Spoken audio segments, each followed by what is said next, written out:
De l'admiration. C'était au début juin. J'étais seul sur une plage du côté nord de l'île verte, perdu dans mes pensées devant l'immensité du fleuve. De temps en temps, un beluga montrait au large la demi-lune de ses flancs.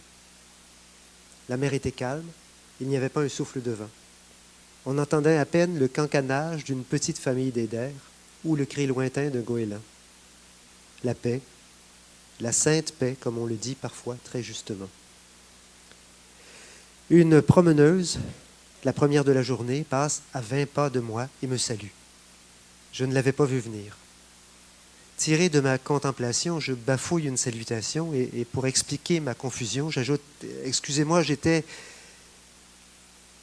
Mais les mots ne viennent pas. Comment expliquer où j'étais?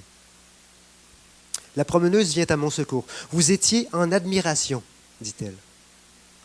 Jamais mot ne m'a semblé plus juste. » Je remercie la promeneuse qui s'éloigne en me laissant à mes réflexions. Admiration. Voilà un mot qu'on n'utilise plus guère, et peut-être même un sentiment qu'on éprouve de plus en plus rarement.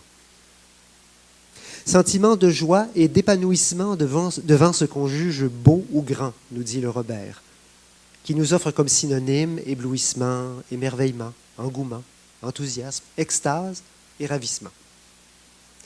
Bien sûr, aucun de ces synonymes ne recouvre exactement le sens du mot admiration, qui me semble comprendre un rapport actif de l'admirateur avec la chose admirée, une reconnaissance de sa grandeur, ainsi qu'une sorte de gratitude.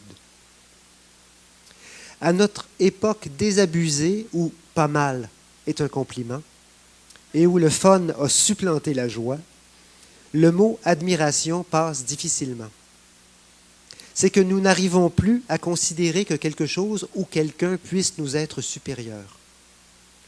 Nous ramenons tout à notre pauvre mesure et au premier chef à nous-mêmes. Et qu'il puisse y avoir une hiérarchie des valeurs ou des œuvres est anathème dans la démocratie de marché. Tout est question de goût, n'est-ce pas? Quant à la gratitude, elle n'a guère la cote. Nous considérons que tout nous est dû. Les droits individuels constituent l'horizon de la pensée politique et l'extension illimitée de la liberté personnelle passe pour l'achèvement de l'aventure humaine. Nous avons maintenant un rapport de consommateur au monde que le couple « j'aime, je n'aime pas » résume parfaitement. Or, il faut admirer, parce que l'admiration implique une responsabilité. Le monde se défait de jour en jour devant nos yeux. La nature est saccagée, le rapport au passé et à la culture se délite, la générosité et le sentiment d'une appartenance commune à une famille, à une nation, à l'humanité reculent. Ce paysage, cette œuvre, ce personnage ou cette action dont j'admire la beauté et la grandeur et qui m'élève, j'en suis en quelque sorte responsable. Mais de quelle responsabilité? Pour le paysage, cela tombe sous le sens. Nous savons que si nous n'agissons pas, le réchauffement planétaire, la déforestation et la progression inexorable du cancer urbain détruiront ce qui reste de beauté sur cette planète miraculeuse et fragile. Pour les œuvres où le rapport au passé, nous ne sentons pas une menace aussi immédiate. Car enfin, nous pouvons nous retirer du monde et continuer à lire Tolstoï, à écouter Bach ou à lire les historiens et les ethnologues, malgré le tintamarre médiatique actuel. Mais une partition n'existe vraiment que si elle est jouée.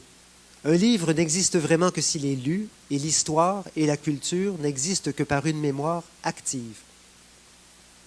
Nous avons la responsabilité de maintenir vivant et de transmettre un amour des œuvres, des cultures et des traditions qui enrichissent l'expérience humaine. Il me semble qu'un monde où on ne lirait plus Dostoïevski et où on ne connaîtrait plus la parlure de nos ancêtres serait un monde plus pauvre. Mais il importe que ces œuvres, que cette histoire et que ces traditions ne deviennent pas des refuges d'esthètes devant une réalité insupportable. Elles doivent demeurer des sources d'inspiration qui nous donnent des raisons d'agir. Il en va de même pour les grands personnages que nous admirons, artistes, hommes politiques, scientifiques. Notre admiration est stérile si elle ne débouche pas sur l'action. Mais je n'ai pas parlé de la joie et de l'épanouissement que nous éprouvons lorsque nous admirons la splendeur du fleuve ou la grandeur d'un quatuor de Beethoven. La joie, Pierre Vadeboncoeur l'avait souligné dans un texte de jeunesse, la joie est bien différente du bonheur. Le bonheur est senti comme une chose à garder et à défendre, tandis que le sentiment de joie est essentiellement distributif. La joie n'est pas une chose que l'on tient et que l'on s'approprie, mais une chose que l'on annonce. Il est bien possible que dans notre période troublée, le bonheur recule devant les effets conjugués de la sauvagerie économique et de l'explosion de nos désirs. Mais la joie, elle, est toujours là, prête à nous prendre par surprise, à nous faire sortir de nous-mêmes, à nous faire sentir que nous sommes une partie de quelque chose qui nous dépasse. Ce sont des moments précieux qui n'exigent de nous que l'ouverture, l'humilité et l'attention au monde.